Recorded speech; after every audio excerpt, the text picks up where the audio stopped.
가을이 깊어가던 어느 해였습니다. 경기도 북쪽 산줄기가 겹겹이 둘러싼 두메산골 마을에 묘한 소문이 돌기 시작했습니다. 마을 사람들은 밤이 되면 한 집 근처를 피해 다녔습니다. 최 과부의 집이었습니다. 사람들은 말했습니다.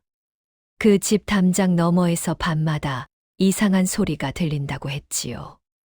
어떤 이는 바람 소리라 했고, 어떤 이는 들짐승이 우는 소리라 했습니다.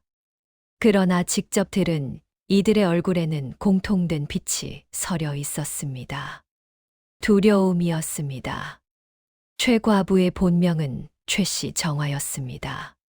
몰락한 양반가의 딸로 태어나 이웃 고을로 시집을 왔고 혼이 난 지 석 달 만에 남편을 잃었습니다. 과거를 보러 떠났던 남편은 급병에 걸려 돌아오지 못했습니다. 정화의 나이 22이었습니다. 그날 이후 정화는 10년을 수절하며 살았습니다. 시부모를 모셨고 집안 살림을 도맡았으며 한 번도 처신을 흐트러뜨린 적이 없었습니다. 시아버지는 늘 며느리를 자랑했습니다. 나라에서 열여문 하사를 검토 중이라는 말이 돌자 가문의 영광이라 여겼던 것입니다. 낮에 보는 최 과부는 흠잡을 데가 없었습니다. 말수 적고 단정했으며 장에 나설 때도 얼굴을 가린 채 필요한 것만 사고 곧장 돌아왔습니다. 담장 밖으로 오래 머무는 일도 없었지요. 하지만 밤이 문제였습니다. 해가 지고 마을이 잠들 무렵이면 최 과부의 집에서는 설명하기 힘든 기척이 흘러나왔습니다.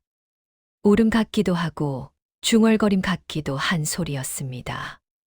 날마다 들리는 것도 아니었지만 들리는 날이면 꼭 사람의 등골을 서늘하게 만들었습니다. 어느 날 밤 술에 취한 머슴 하나가 지름길을 택했습니다. 비틀거리며 걷다 최 과부의 담장 앞을 지나게 되었지요. 그때 담장 너머에서 여인의 흐느낌이 들려왔습니다. 머슴은 본능적으로 걸음을 멈췄습니다. 그 소리는 단순한 곡소리가 아니었습니다. 슬픔과 안도가 뒤섞인 듯했고 누군가에게 말을 거는 듯한 숨결이 섞여 있었습니다. 머슴은 담장 틈으로 안을 들여다보았습니다. 방 안에는 희미한 촛불이 타오르고 있었습니다. 그 불빛 아래 여인은 무언가를 끌어안고 있었습니다. 사람의 형상처럼 보였으나 촛불이 흔들려 분간하기 어려웠습니다. 다만 여인의 입에서는 분명한 말이 흘러나오고 있었습니다. 죽은 이를 부르듯 하루의 안부를 묻고 있었습니다. 머슴은 더 보지 못했습니다. 온몸에 소름이 돋아 그대로 달아났지요. 그날 이후 소문은 걷잡을 수 없이 번졌습니다. 최 과부가 밤마다 죽은 남편의 혼과 말을 나눈다는 말, 귀신을 불러들여 함께 산다는 말, 열렬하더니 실은 미쳐버린 것이라는 말까지 떠돌았습니다. 소문은 마침내 관가에까지 닿았습니다. 그러나 뚜렷한 증좌는 없었습니다. 더구나 열여문 하사를 앞둔 집안이었지요. 관가에서는 당장 나설 수 없었고 사람들의 입에서만 이야기는 부풀어 갔습니다. 그렇게 마을 사람들은 알지 못했습니다. 그 소문의 한가운데에 서 있는 여인이 이미 10년 전부터 조용히 무너져 가고 있었다는 사실을 말입니다. 그해 가을, 유난히 매서운 밤이 찾아왔습니다. 해가 지기도 전부터 하늘은 잿빛으로 가라앉았고 밤이 깊자 비는 마치 쏟아붓듯 내리기 시작했습니다. 바람은 담장을 넘어 기와를 흔들었고 나무들은 비명을 지르듯 몸을 뒤틀었습니다. 이런 밤이면 마을은 더 일찍 잠에 들었습니다. 사람들은 문을 걸어 잠그고 괜한 소문이 도는 집 근처에는 얼씬도 하지 않았지요. 최 과부의 집도 마찬가지였습니다. 집 안은 어둡고 고요했으나 그 고요함은 오히려 숨을 막히게 했습니다. 정화는 방 안에 홀로 앉아 있었습니다. 작은 상 위에서 촛불 하나가 가느다란 불꽃을 흔들고 있었지요. 그녀의 무릎 위에는 낡은 비단 보자기가 펼쳐져 있었습니다. 보자기 안에는 손바닥만 한 나무 인형 하나가 놓여 있었습니다. 사람의 형상을 본떡 깎은 인형이었습니다. 얼굴은 거칠었지만 남자의 윤곽이 남아 있었고 선비의 옷차림을 흉내 낸 작은 유생복이 입혀져 있었습니다. 머리에는 손톱만 한 가시 얹혀 있었고 그 모든 것이 지나칠 만큼 정성스러웠습니다. 정화는 인형을 천천히 닦아냈습니다. 마치 먼 길을 다녀온 사람을 맞이하듯 조심스럽고도 익숙한 손놀림이었습니다. 옷깃을 여미고 비뚤어진 갓을 바로잡아주며 그녀는 낮은 목소리로 말을 걸었습니다. 오늘은 비가 많이 온다 말했고 이런 날 길에 나서 니는 얼마나 고단하겠느냐고 중얼거렸습니다. 방 안에는 대답 없는 침묵만이 맴돌았습니다. 그러나 정화는 멈추지 않았습니다. 10년 동안 이어온 혼잣말이었고 그녀에게는 이미 일상이 되어 있었지요. 그때였습니다. 대문을 두드리는 소리가 빗소리를 가르고 울려 퍼졌습니다. 정화의 손이 멈췄습니다. 심장이 순간 크게 뛰었습니다. 이 늦은 밤, 이 집을 찾을 사람은 없었습니다. 시부모는 안채에서 잠들어 있었고 하인들 또한 모두 곤히 자고 있을 시간이었지요. 다시 한번 문 두드리는 소리가 들렸습니다. 이번에는 조금 더 급했습니다. 정화는 인형을 서둘러 보자기로 감싸 상 안쪽에 밀어 넣었습니다. 손끝이 미세하게 떨렸습니다. 10년 동안 숨겨온 것이 단 한순간에 들킬 것 같은 예감이 들었기 때문입니다. 정화는 장옷을 걸치고 조심스레 대문으로 다가갔습니다. 문 앞에서 잠시 숨을 고른 뒤 낮은 목소리로 물었습니다. 누군지 묻는 말이었지요. 문 밖에서 남자의 목소리가 들려왔습니다.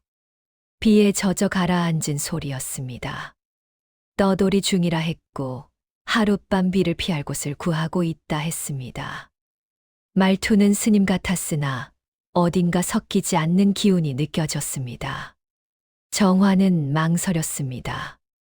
과부의 집에 밤중에 남정네를 드린다는 것은 상상조차 할 수 없는 일이었습니다. 더구나 이 집은 열여문 하사를 앞두고 있지 않습니까? 그녀는 거절하려 입을 열었습니다. 그 순간 문 밖의 사내가 다시 말했습니다.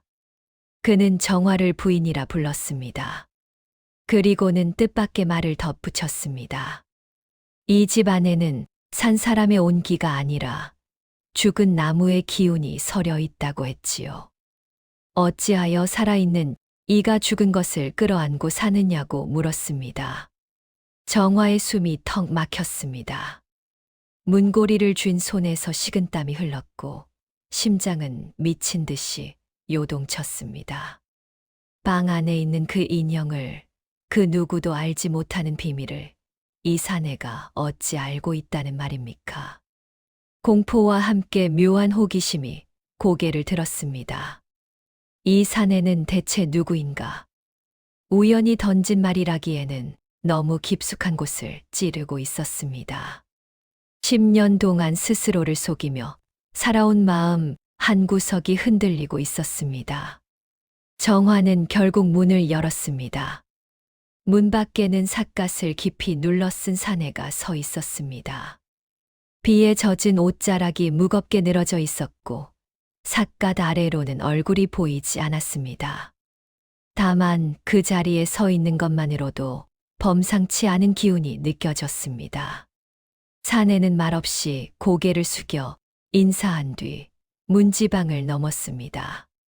그 순간 정화는 알 수 없는 예감을 느꼈습니다. 이 밤이, 이 만남이 자신의 삶을 더 이상 예전으로 돌려놓지 않을 것이라는 예감이었습니다. 삿갓 쓴 사내의 정치.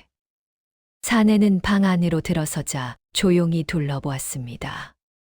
말을 하지 않아도 그의 시선이 집 안의 공기를 훑고 지나간다는 것이 느껴졌습니다. 촛불이 흔들렸고 그 불빛 아래 사내의 그림자가 길게 늘어졌습니다. 정화는 사내에게 방 한켠에 자리를 내주었습니다. 그녀는 고개를 깊이 숙인 채 말을 아꼈습니다. 과부로서 이 밤의 상황 자체가 이미 마음을 옥죄고 있었기 때문입니다. 사내는 젖은 삿갓을 벗어 한쪽에 두었습니다. 그제야 얼굴에 윤곽이 드러났습니다. 사내는 생각보다 젊지도 그렇다고 노인도 아니었습니다. 세월이 얼굴에 고르게 내려앉은 듯한 인상이었지요. 눈빛은 깊었고 오랫동안 사람을 보아온 자의 것이었습니다. 그는 자신을 떠돌이 중이라 소개했습니다. 산과 절을 오가며 사람들의 이야기를 듣고 죽은 이들의 사연을 정리하는 일을 한다고 했습니다.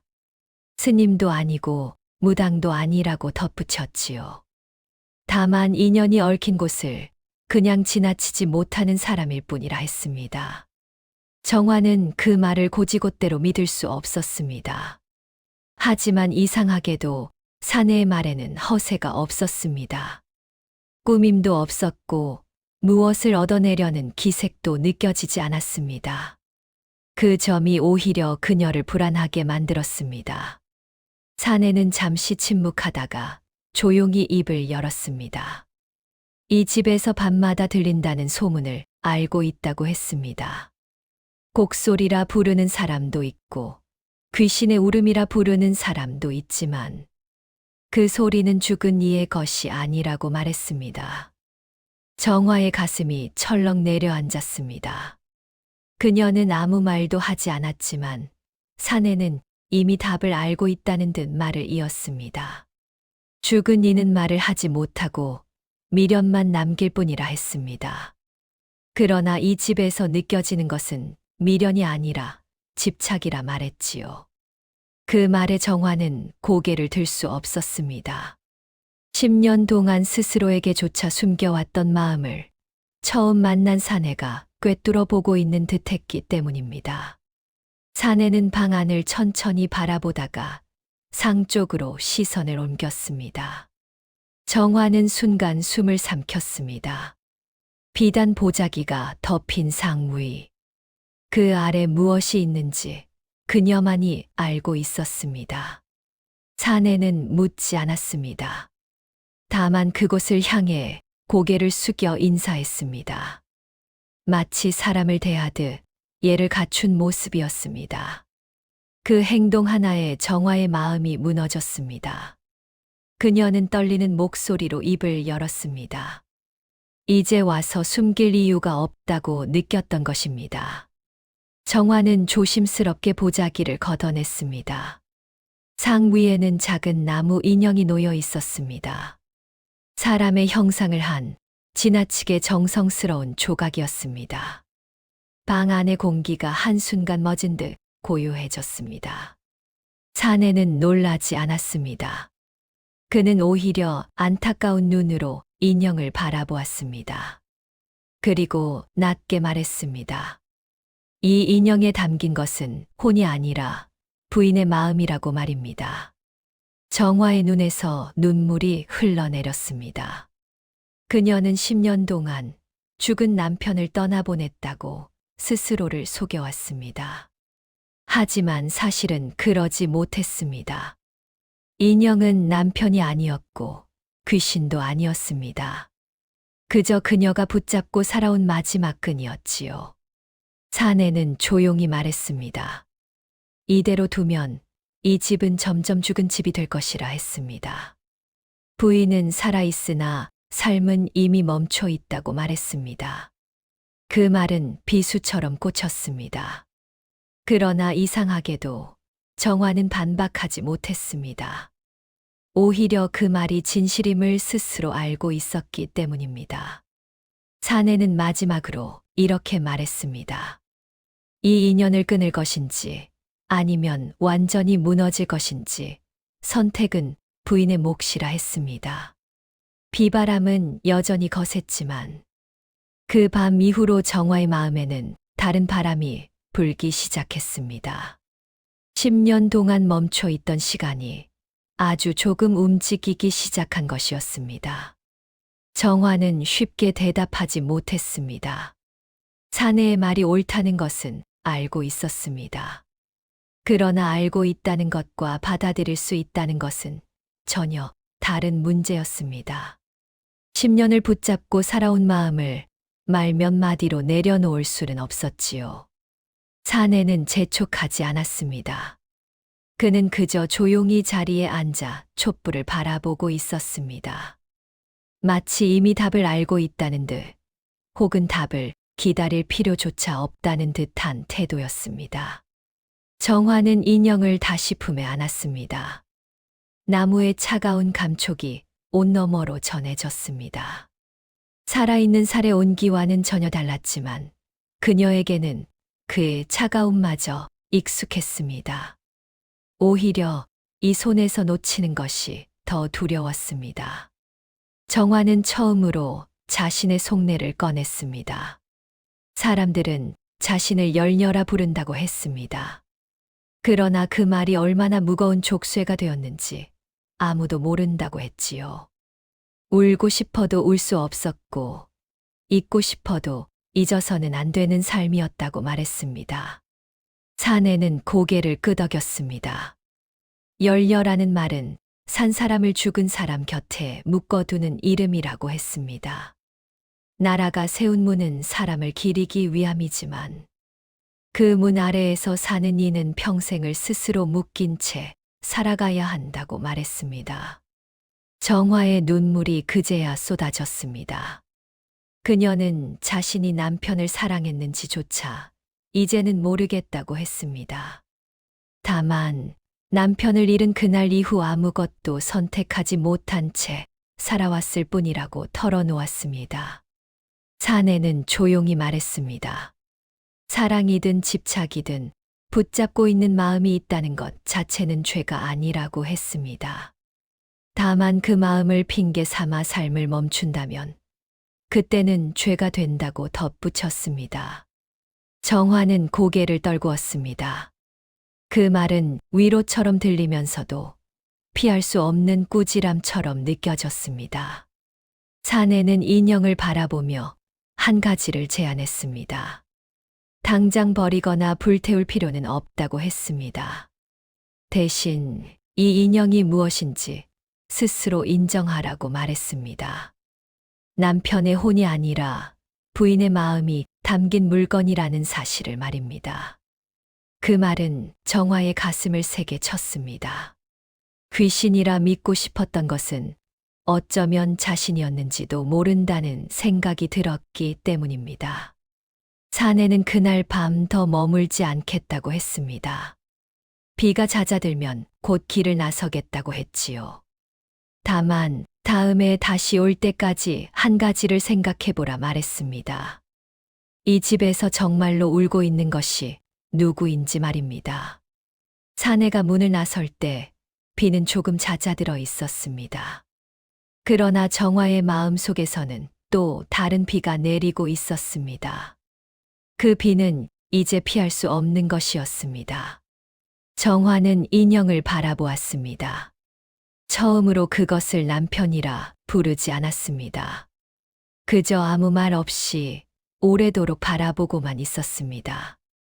사내가 떠난 뒤 집안은 다시 고요해졌습니다. 그러나 그 고요함은 이전과 달랐습니다. 정화는 더 이상 그 침묵에 안도하지 못했습니다. 마치 오래 덮어두었던 상처를 들춰낸 뒤처럼 마음 한가운데가 서늘하게 드러나 있었기 때문입니다. 정화는 촛불을 끄지 못한 채 밤을 지새웠습니다. 불꽃은 점점 작아졌지만 그녀의 눈은 좀처럼 감기지 않았습니다.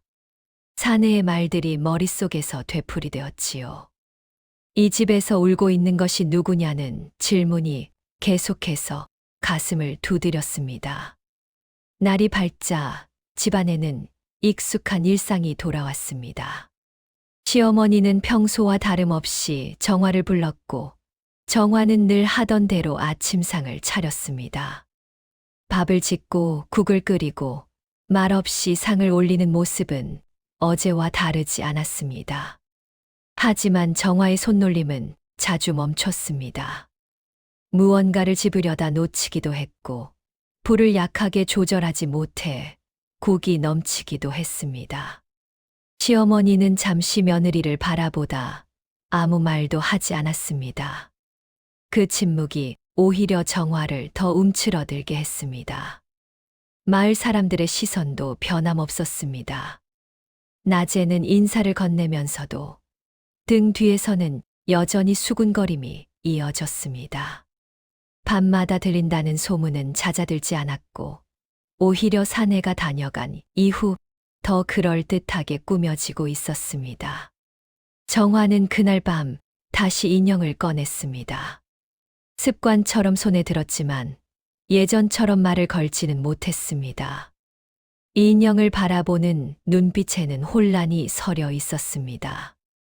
이것을 남편이라 불러야 하는지 아니면 그저 나무 조각이라 불러야 하는지 알 수 없었습니다. 정화는 처음으로 인형에게 묻지 않았습니다. 오늘 하루는 어땠느냐고, 잘 지냈느냐고 묻지 않았습니다. 대신 자신에게 물었습니다. 나는 오늘을 살았느냐고 말입니다. 그 질문 앞에서 그녀는 쉽게 고개를 들지 못했습니다. 10년 동안의 하루들이 한꺼번에 밀려왔습니다. 모두가 비슷했고 모두가 멈춰 있었습니다. 살아있다는 감각은 있었지만 살아가고 있다는 실감은 없었습니다. 그날 이후 정화는 조금씩 달라지기 시작했습니다. 밤마다 들리던 혼잣말은 줄어들었고 촛불을 켜는 시간도 짧아졌습니다. 대신 창문을 열어 바람을 들였고 아침에는 이전보다 일찍 일어났습니다. 그 변화는 아주 미미했습니다. 겉으로 보면 아무도 눈치채지 못할 정도였습니다. 그러나 정화에게는 큰 움직임이었습니다. 인형을 내려놓지 못하면서도 그것에 매달리지 않으려 애쓰는 마음이 싹 트고 있었기 때문입니다. 그러던 어느 날 마을에 새로운 소문이 돌기 시작했습니다. 최 과부에게 밤중에 다녀간 사내가 있다는 이야기였습니다. 삿갓을 쓴 수상한 인물이었다는 말과 함께 그 사내가 과부의 마음을 흔들어 놓았다는 소문까지 덧붙여졌습니다. 정화는 그 이야기를 듣고도 아무 말 하지 않았습니다. 해명할 수도 부인할 수도 없었습니다. 이미 마음 한가운데에 균열이 생겼고 그 균열은 누구의 말로도 가릴 수 없다는 것을 알고 있었기 때문입니다. 그날 밤 정화는 인형을 보자기에 싸지 않았습니다. 그저 상 위에 그대로 두었습니다. 그리고 처음으로 등을 돌리고 잠자리에 들었습니다. 비록 잠은 오지 않았지만 그녀는 알았습니다. 10년 동안 단 한 번도 하지 않았던 선택을 이제 막 시작하고 있다는 사실을 말입니다. 사내가 다녀간 뒤로 정화의 이름은 더 자주 입에 오르내리기 시작했습니다. 마을 사람들은 밤에 들린다는 소리보다도 과부의 집을 드나든 삿갓은 사내 이야기에 더 큰 관심을 보였습니다. 소문은 언제나 그렇듯 사실보다 먼저 달려나갔습니다. 누군가는 말했습니다. 열렬하더니 결국 사람 마음은 다르지 않다고 했고, 누군가는 10년을 버텼으니 이제 와서 흔들리는 것도 이해된다고 수군거렸습니다. 그 말들 속에는 연민과 비난이 뒤섞여 있었습니다.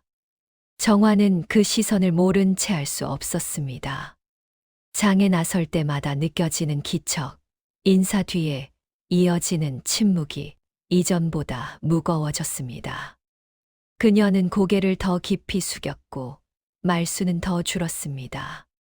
집 안에서도 공기는 달라졌습니다.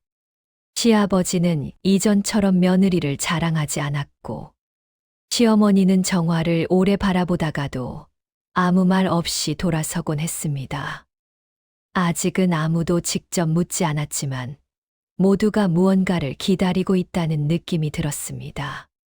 정화는 밤마다 마음이 흔들렸습니다. 인형을 바라보며 위안을 얻던 시간은 줄어들었으나 그렇다고 완전히 놓을 수도 없었습니다.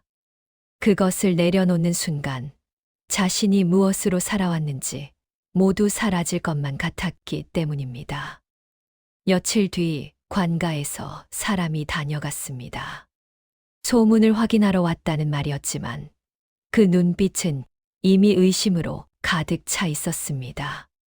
그는 최 과부의 처신이 열녀의 도리에 어긋나지 않는지 살펴보러 왔다고 했습니다. 정화는 담담히 응대했습니다. 밤마다 들린다는 소리는 바람 소리일 뿐이라 했고, 떠돌이가 하룻밤 비를 피한 것은 사실이나 그 이상도 이하도 없다고 말했습니다. 말은 차분했지만 가슴 속에서는 천둥이 치고 있었습니다. 관가는 명확한 증거를 찾지 못한 채 돌아갔습니다. 그러나 그 방문은 경고와도 같았습니다. 열녀라는 이름은 보호막이기도 했지만 동시에 감시의 눈이기도 했던 것입니다. 그날 밤 정화는 처음으로 두려움을 느꼈습니다. 사내가 말했던 선택의 시간이 다가오고 있다는 것을 깨달았기 때문입니다. 이대로 머물면 집과 마을이 자신을 짓누를 것이고 움직이면 모든 것을 잃을지도 몰랐습니다. 정화는 인형을 손에 쥐었습니다. 그것을 꼭 쥔 손에 힘이 들어갔습니다.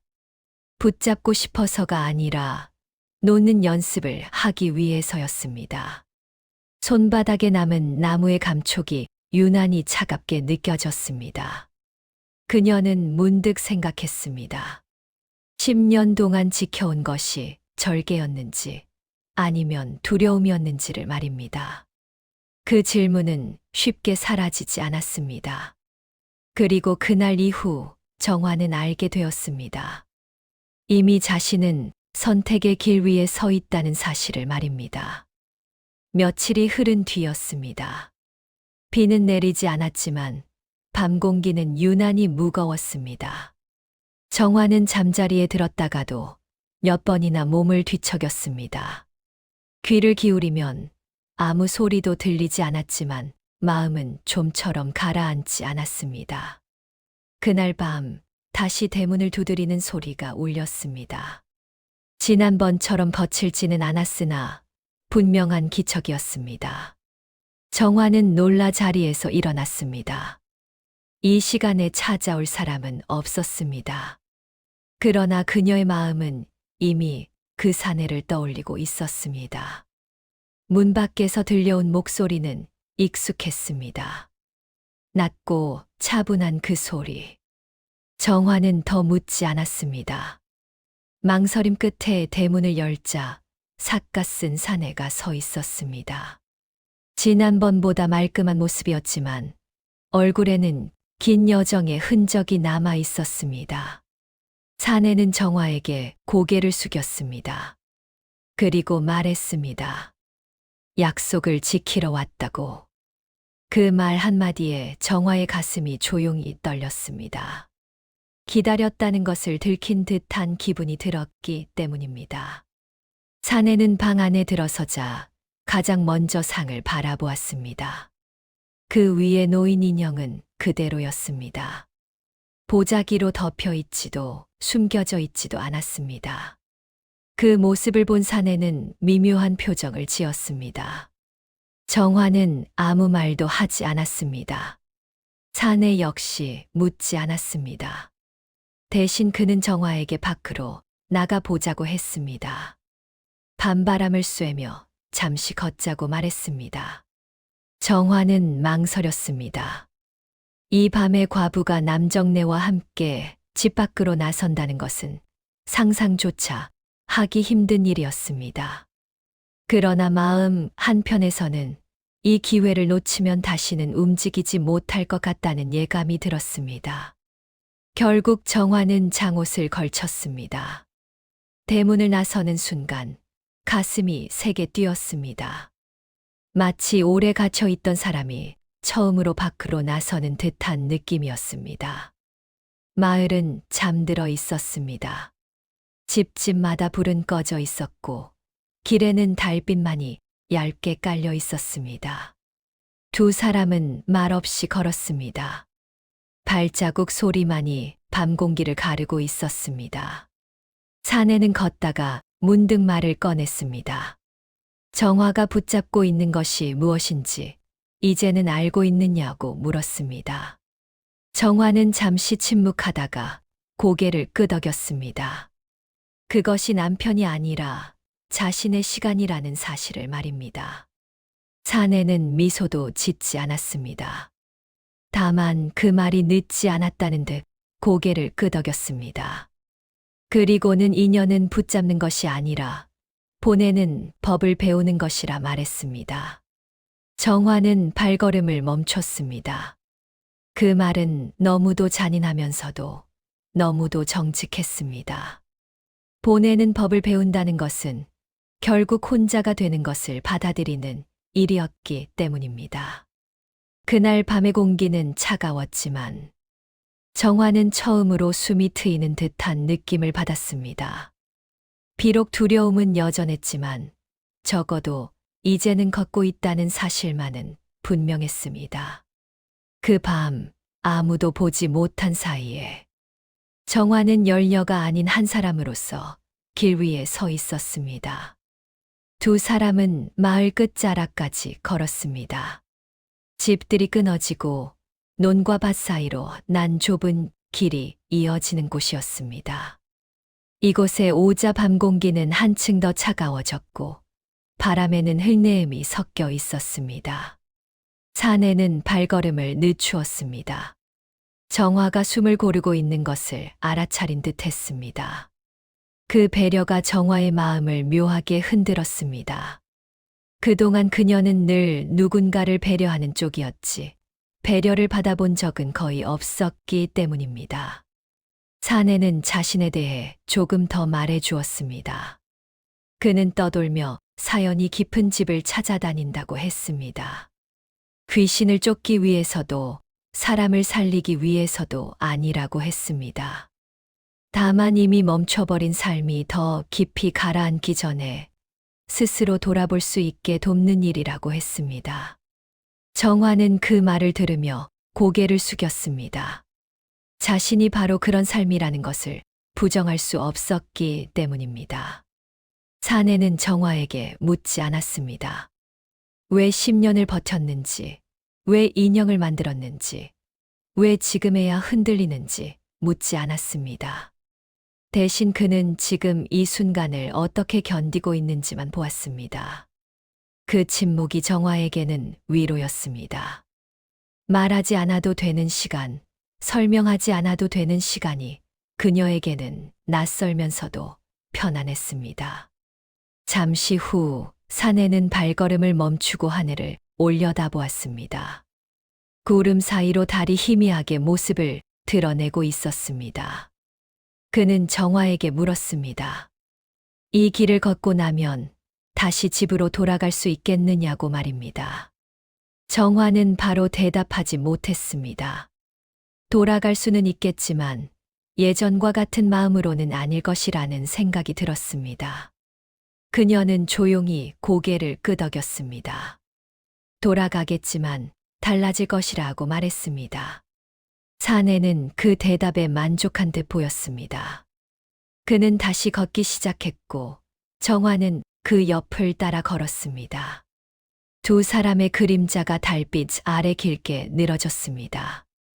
마을 어귀에 다다르자 사내는 멈춰 섰습니다. 더는 함께 갈 수 없다고 했습니다. 이 이상은 정화 혼자 걸어야 할 길이라고 말했습니다. 정화는 그 말이 이별이라는 것을 직감했습니다. 그러나 마음속에는 이상하리만치 담담함이 깔려 있었습니다. 잡지 않으면 사라질 인연이라는 것을 이미 알고 있었기 때문입니다. 사내는 마지막으로 한마디를 남겼습니다. 울음은 소리가 아니라 마음에서 난다고 했습니다. 밤마다 들린다는 소리는 정화가 아직 살아있다는 증거였다고 말했습니다. 그 말을 끝으로 사내는 몸을 돌렸습니다. 그리고 달빛 속으로 천천히 사라졌습니다. 발자국 소리조차 남기지 않은 채였습니다.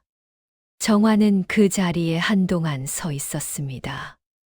사내가 사라진 방향을 바라보며 처음으로 혼자 숨을 쉬는 법을 배우고 있었습니다.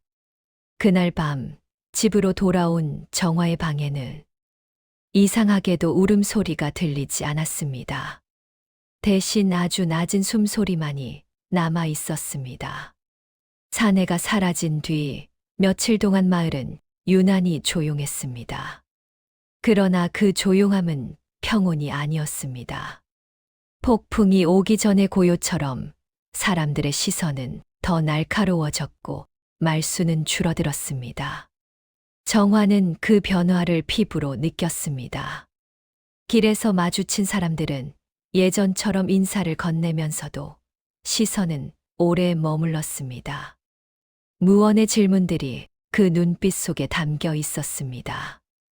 며칠 뒤 관가에서 다시 사람이 왔습니다. 이번에는 혼자 오지 않았습니다. 문서와 함께였고 말투는 이전보다 단정했습니다. 최과부의 행실을 다시 살펴야겠다는 명목이었지만 사실상 결정의 시간이 다가왔음을 알리는 방문이었습니다. 관리는 열려문 이야기를 꺼냈습니다. 정화의 수절과 봉양이 조정에 보고되어 있으며 곧 최종 판단이 내려질 것이라 했습니다. 그 말은 축하처럼 들렸지만 정화에게는 족쇄처럼 느껴졌습니다. 관리는 덧붙였습니다. 열녀로서 흠이 되는 행동은 없어야 하며 마을에 도는 소문 역시 깨끗이 정리되어야 한다고 말했습니다. 그 눈빛에는 분명한 경고가 담겨 있었습니다. 정화는 고개를 숙여 예를 표했습니다. 아무 말도 하지 않았지만 가슴 속에서는 숨이 막혀왔습니다. 열여문은 그녀가 10년을 버틴 증표이기도 했지만 이제는 앞으로도 같은 삶을 강요하는 문이었습니다. 관리가 돌아간 뒤 집안은 더 무거워졌습니다. 시아버지는 말이 없어졌고 시어머니는 한숨을 자주 쉬었습니다. 그 침묵은 정화에게 선택을 재촉하고 있었습니다. 그날 밤 정화는 다시 인형 앞에 앉았습니다. 그러나 이번에는 촛불을 켜지 않았습니다. 어둠 속에서 인형의 윤광만 희미하게 드러났습니다. 정화는 인형을 향해 조용히 말했습니다. 이제는 놓아야 할 것 같다고, 더는 이 집에 머물 수 없을 것 같다고 말했습니다. 인형은 아무 대답도 하지 않았습니다. 그 침묵이 오히려 정화를 울컥하게 만들었습니다. 10년 동안 그녀를 붙잡고 있던 것은 인형이 아니라 대답 없는 침묵이었음을 깨달았기 때문입니다. 정화는 문득 생각했습니다. 열녀로 남는다면 평생 이 집에서 안전하게 살 수 있을 것입니다. 그러나 그 안전은 살아있는 삶이 아닐지도 모른다는 생각이 들었습니다. 그날 밤 정화는 거의 잠들지 못했습니다. 그리고 새벽녘 그녀는 하나의 결심을 마음속에 품게 되었습니다. 아직 말로 꺼내지는 않았지만 이미 되돌릴 수 없는 생각이었습니다. 열녀의 이름 아래에서 자신이 사라지기 전에 한 번은 스스로 선택해야 한다는 생각이었습니다. 새벽 공기가 유난히 차가웠습니다. 정화는 동이 트기도 전에 잠자리에서 일어났습니다.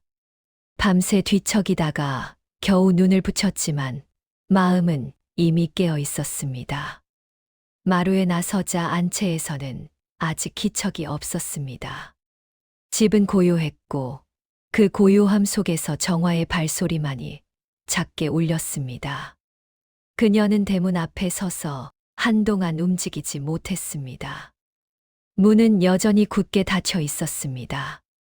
10년 동안 그녀는 이 문을 넘어간 적이 없었습니다. 장에 가는 일조차 허락된 범위 안에서만 이루어졌고, 마음을 따라 발길을 옮긴 적은 단 한 번도 없었습니다. 정화는 문에 손을 얹었습니다. 차가운 나무의 감촉이 손바닥에 닿았습니다. 그 감촉은 인형과 닮아 있었습니다. 붙잡으면 익숙하고 놓으려 하면 두려운 감촉이었습니다. 그 순간 사내의 말이 떠올랐습니다.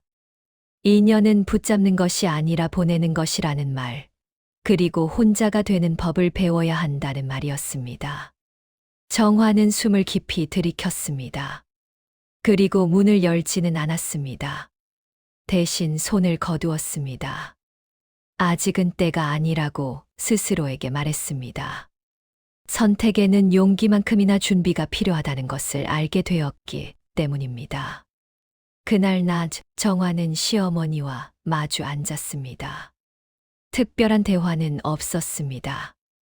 다만 밥상 위에 놓인 국을 바라보며 시어머니는 낮게 말했습니다. 집안의 명예가 걸린 일이라 했습니다. 정화는 고개를 끄덕였습니다. 말하지 않아도 무엇을 뜻하는지 알고 있었습니다. 열려문을 앞둔 이 집에 더 이상의 소문은 용납되지 않는다는 뜻이었습니다. 정화는 처음으로 물었습니다. 자신이 어떻게 살기를 바라는지 말입니다. 시어머니는 잠시 침묵하다가 답했습니다. 며느리는 이미 충분히 훌륭하다고, 이대로만 있으면 된다고 말했습니다.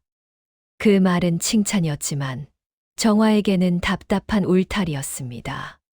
그 울타리 안에서는 더 이상 숨을 쉴 수 없다는 사실을 그녀는 알고 있었습니다.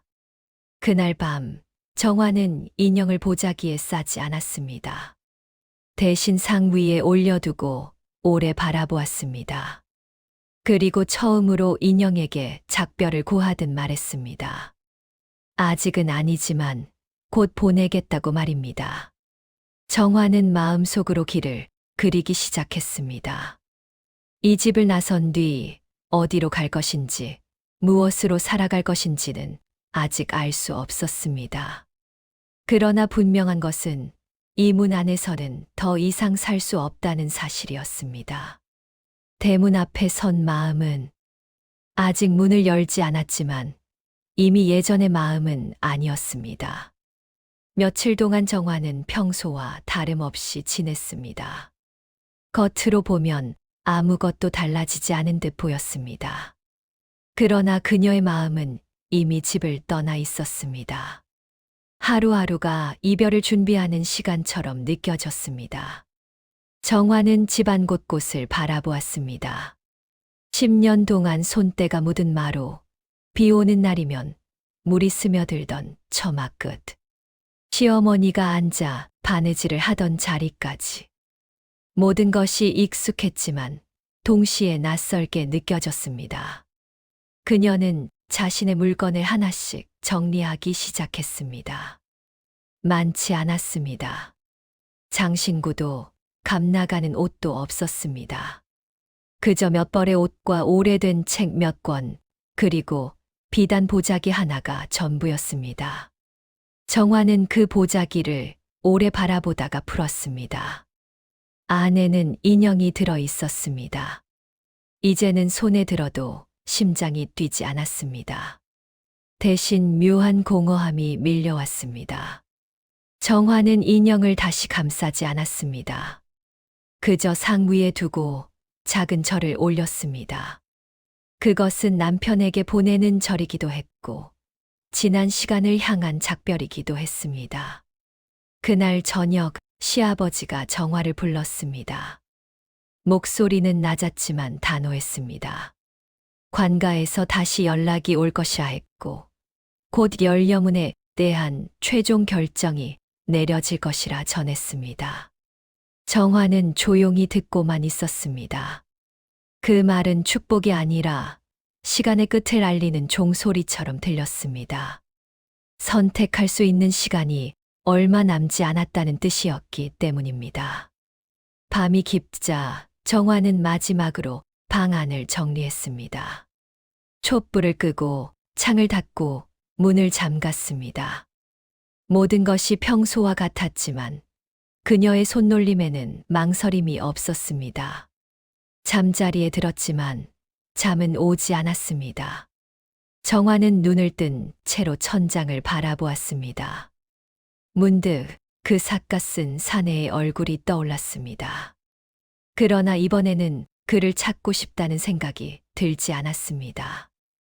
이제는 스스로 걸어야 할 시간이라는 것을 알았기 때문입니다. 그의 역할은 여기까지였고 남은 길은 자신의 몫이었습니다.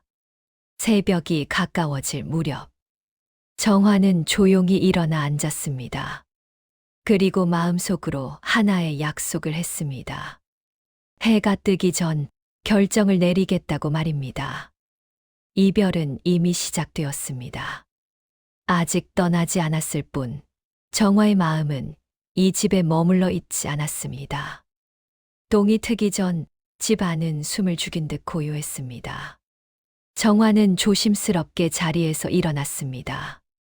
발소리가 들리지 않도록 맨발로 마루를 건넜고 안채 쪽을 한 번 더 바라보았습니다. 아무 기척도 없었습니다. 정화는 준비해둔 보자기를 들었습니다. 안에는 몇 벌의 옷과 약간의 엽전, 그리고 오래된 책 한 권이 전부였습니다. 인형은 넣지 않았습니다. 그것은 이 집에 남겨두어야 할 것이었습니다. 대문 앞에 선 정화의 손이 잠시 멈췄습니다. 이 문을 넘으면 다시 돌아올 수 없다는 것을 알고 있었습니다. 열녀로서의 삶도 이 집에서의 자리도 모두 끝난다는 뜻이었습니다. 정화는 문을 열었습니다. 삐걱거리는 소리가 새벽 공기를 갈랐습니다. 그 소리가 유난히 크게 들렸지만 아무도 깨지 않았습니다. 문 밖의 공기는 차가웠습니다. 그러나 그 차가움은 두려움보다는 현실처럼 느껴졌습니다. 정화는 문을 조심스레 닫았습니다. 걸쇠를 걸지 않았습니다. 돌아오지 않겠다는 뜻이었습니다. 그녀는 뒤돌아보지 않았습니다.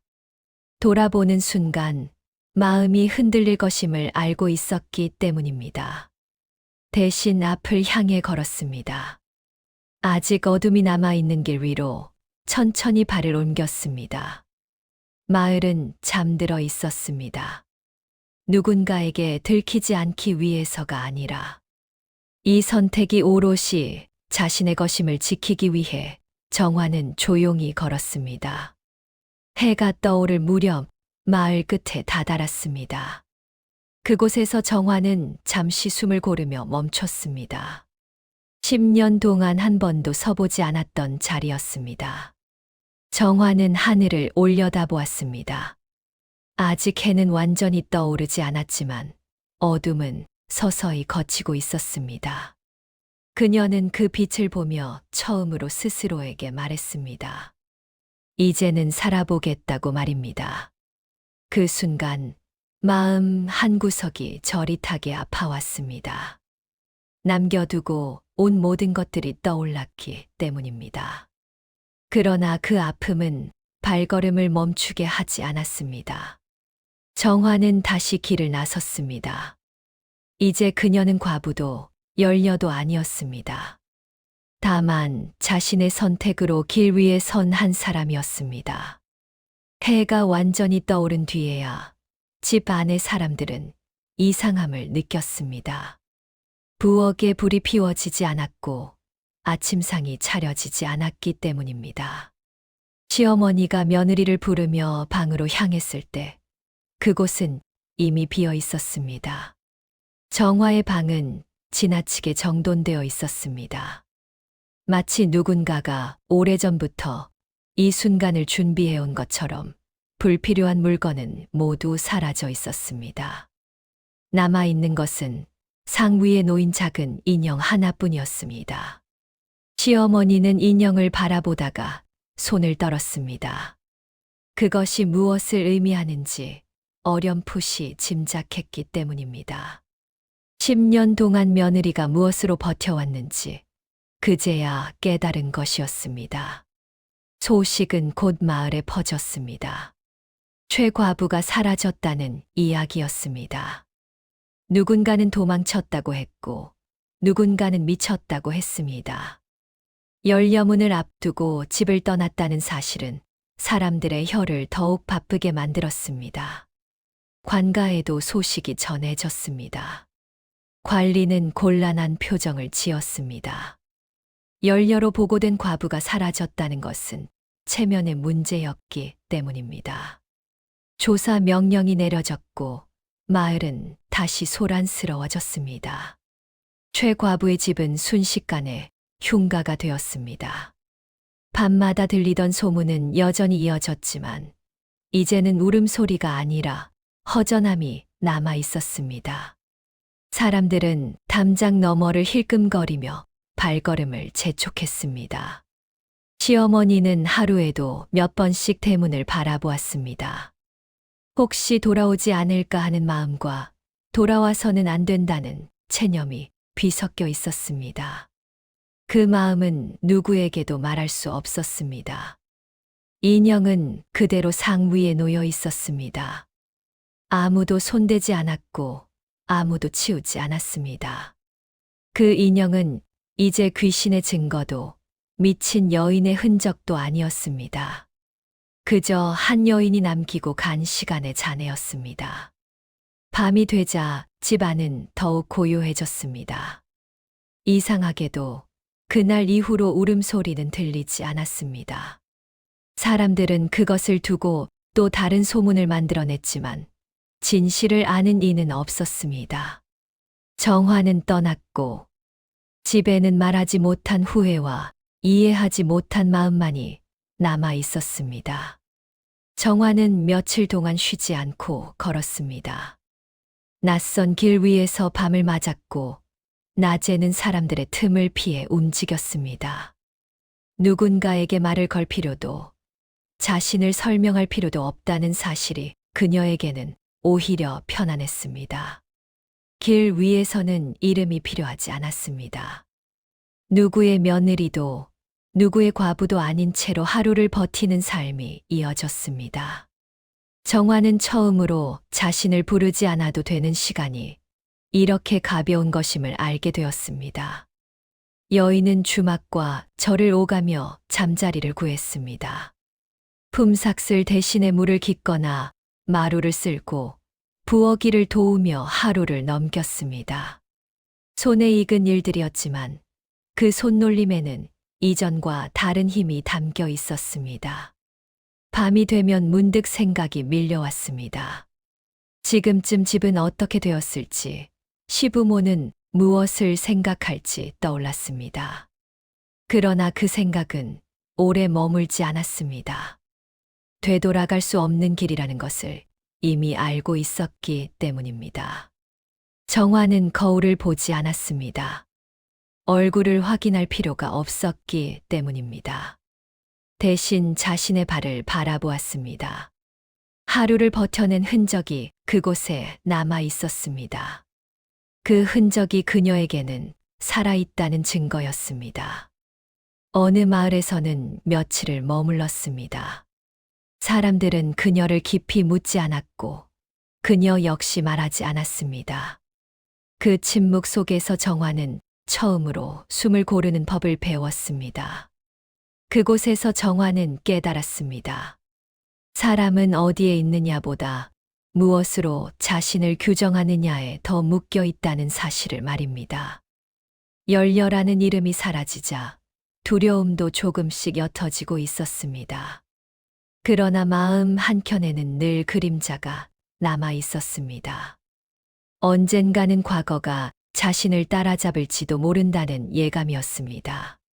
그 예감은 그녀를 멈추게 하지 않았지만 늘 긴장을 놓지 않게 했습니다. 정화는 다시 길을 나섰습니다. 이제는 도망치는 발걸음이 아니라 살아가기 위한 발걸음이었습니다. 정화는 어느 고을의 작은 주막에 머물고 있었습니다. 사흘째 같은 곳이었습니다. 주모는 더 묻지 않았고 정화 역시 말을 아꼈습니다. 대신 아침마다 물을 깃고 저녁이면 마루를 쓸며 조용히 하루를 채웠습니다. 그러던 어느 날 낯선 시선이 느껴졌습니다. 주막 마루 한쪽에서 술을 마시던 사내 둘이 정화를 힐끔거리며 수군거리고 있었습니다. 처음에는 우연이라 여겼지만 그 시선은 계속 따라붙었습니다. 정화는 애써 고개를 숙였습니다. 길 위에서 가장 위험한 것은 눈에 띄는 것임을 알고 있었기 때문입니다. 그러나 마음속에서는 오래된 불안이 고개를 들고 있었습니다. 그날 저녁 주모가 조심스럽게 말을 꺼냈습니다. 근처 마을에서 사라진 과부 이야기가 돈다고 했습니다. 열려문을 앞두고 집을 나선 여인이라는 소문이었지요. 정화는 그 말을 듣고도 표정을 바꾸지 않았습니다. 그러나 밤이 되자 잠을 이룰 수 없었습니다. 소문은 생각보다 빠르게 흘러다녔고 자신이 멀리 왔다고 믿었던 과거는 여전히 가까이에 있었습니다. 정화는 짐을 챙기기로 했습니다. 아침이 되기 전 이곳을 떠나기로 마음먹었습니다. 더 머물면 설명해야 할 일이 생길 것 같았기 때문입니다. 새벽녘 주막 문을 나서는데 뒤에서 낮은 목소리가 들렸습니다. 길을 서두르는 것 같다고 어디로 가느냐고 묻는 소리였습니다. 정화는 돌아보지 않았습니다. 대답 대신 발걸음을 재촉했습니다. 심장은 빠르게 뛰었지만 머릿속은 오히려 차분했습니다. 도망치는 것이 아니라 선택하는 것이라는 생각이 들었기 때문입니다. 그날 이후 정화는 한 곳에 오래 머물지 않았습니다. 하룻밤, 길면 이틀. 늘 떠날 준비를 하며 살았습니다. 그것이 자유의 값이라는 것도, 동시에 외로움의 시작이라는 것도 알고 있었습니다. 과거는 완전히 사라지지 않았습니다. 다만 점점 희미해질 뿐이었습니다. 정화는 그 희미함을 믿고 다시 길 위에 자신을 올려놓았습니다. 산길을 넘던 날이었습니다. 해는 이미 기울었고 숲 안에는 서늘한 기운이 내려앉아 있었습니다. 정화는 발걸음을 재촉했지만 길은 생각보다 험했습니다. 이대로 가다간 해가 지고 말 것 같았습니다. 그때 앞쪽에서 인기척이 느껴졌습니다. 정화는 본능적으로 멈춰 섰습니다. 길 위에서 마주치는 사람은 언제나 경계의 대상이었기 때문입니다. 그러나 숲 사이로 모습을 드러낸 이는 낯설지 않았습니다. 삿갓을 쓴 사내였습니다. 정화는 숨을 삼켰습니다. 잊었다고 생각했던 얼굴, 그러나 마음 한구석에 남아있던 그림자였습니다. 사내는 정화를 보자 멈춰 섰습니다. 놀란 기색은 없었습니다. 마치 이곳에서 다시 만날 것을 알고 있었다는 듯 조용히 고개를 끄덕였습니다. 정화는 한동안 말을 잇지 못했습니다. 사내가 먼저 입을 열었습니다. 길 위에 얼굴이 달라졌다고 말했습니다. 도망치는 얼굴이 아니라 걸어가는 얼굴이라고 덧붙였습니다. 그 말에 정화는 처음으로 웃음 비슷한 것을 지었습니다. 짧았지만 분명한 웃음이었습니다. 사내는 더 묻지 않았습니다. 대신 함께 잠시 걷자고 했습니다. 두 사람은 말없이 산길을 걸었습니다. 이번에는 정화가 뒤처지지 않았습니다. 발걸음은 고르고 숨은 안정되어 있었습니다. 사내는 그 변화를 느끼고 있었습니다. 잠시 후 사내는 물었습니다. 열려문은 어떻게 되었느냐고 말입니다.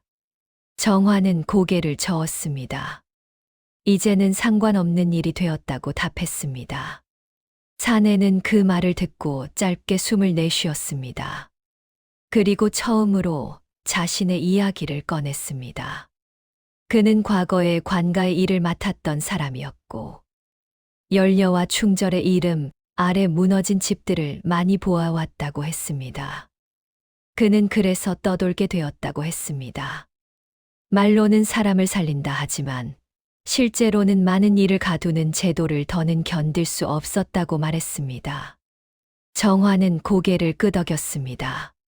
자신 역시 그 틀 안에서 천천히 숨이 막혀가고 있었다는 사실을 이제는 분명히 알고 있었기 때문입니다.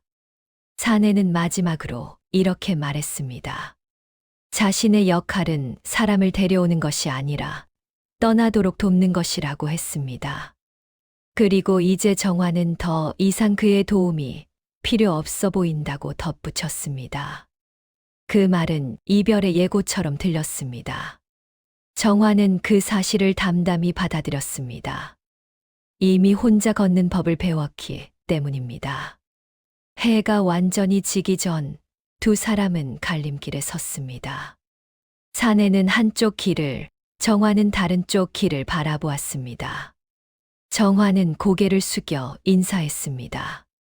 감사의 말은 하지 않았습니다. 그보다는 서로 알고 있다는 눈빛이 오갔습니다. 사내는 삿갓을 고쳐 쓰고 돌아섰습니다. 이번에는 정화가 그를 바라보지 않았습니다. 앞을 향해 걷기 시작했기 때문입니다. 사내와 헤어진 뒤 정화는 한동안 같은 자리에 서 있었습니다. 그의 발자국 소리가 완전히 사라질 때까지 움직이지 않았습니다.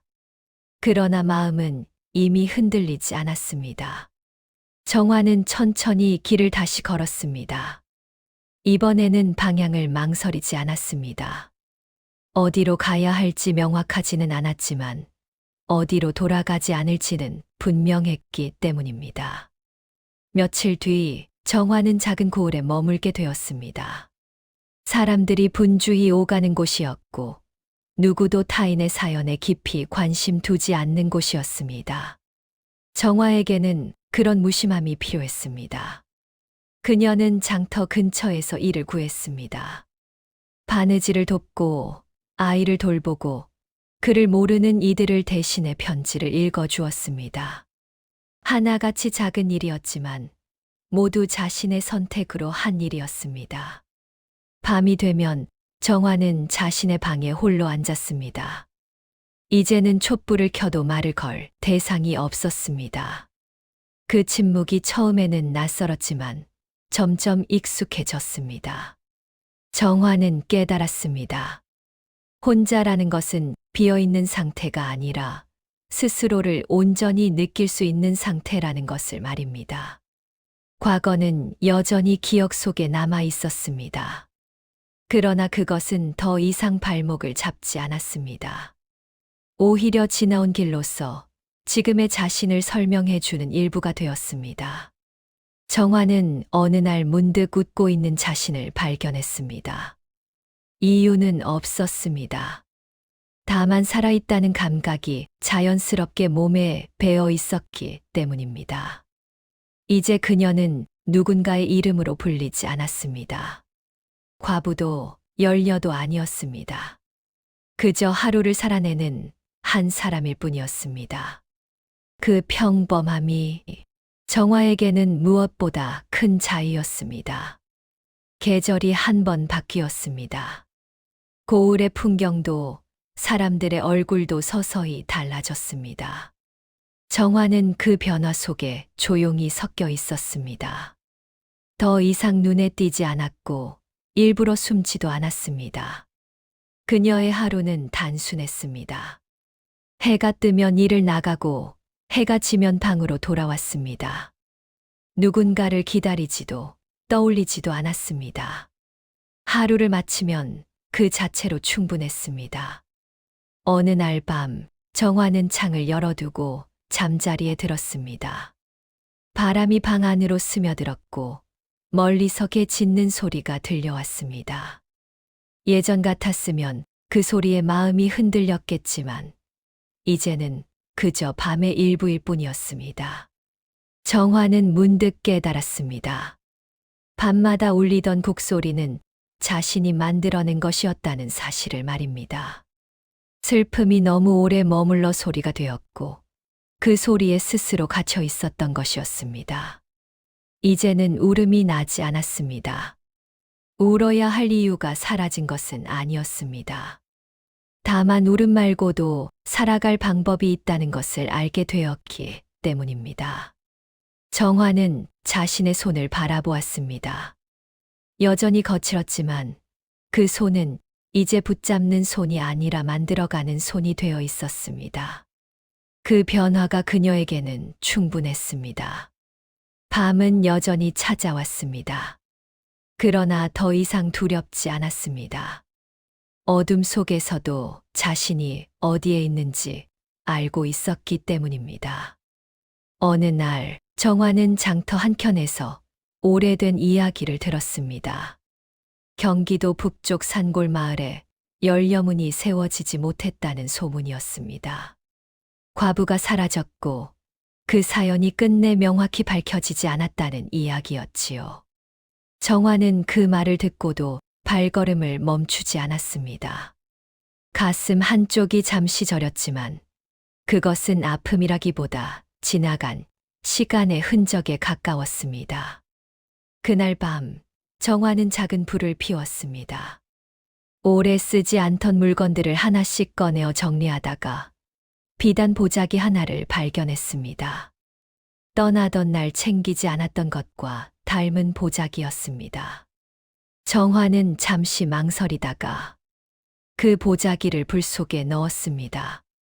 불길은 조용히 타올랐고 연기는 오래 머물지 않았습니다. 무엇을 태웠는지, 그것이 무엇을 의미하는지는 굳이 말하지 않아도 되었습니다. 불이 꺼진 자리에는 재만 남았습니다. 정화는 그 재를 바라보다가 조용히 손으로 흩뜨렸습니다. 바람이 불어 재는 금세 사라졌습니다. 그 순간 정화는 알았습니다. 자신이 마침내 보내야 할 것을 모두 보냈다는 사실을 말입니다. 남편도 열녀도 과부도 아닌 이름 없는 자신으로 살아갈 준비가 끝났다는 것을 말입니다. 정화는 방으로 돌아와 잠자리에 들었습니다. 그날 밤 꿈은 꾸지 않았습니다. 오랜만에 깊고 편안한 잠이었습니다.